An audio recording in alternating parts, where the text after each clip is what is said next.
నమ్మవేమో గాని అందాల యువరాణి నేలపై వాలింది, నా ముందే మెరిసింది.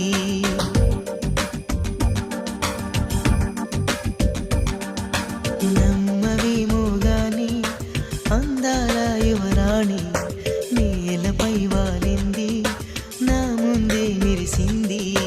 అందుకే అమాంతం నామది, అక్కడే నిశ్శబ్దం అయినది. ఎందుకో ప్రపంచం అన్నది ఇక్కడే ఇలాగే నాతో ఉంది. నిజంగా కళ్ళతో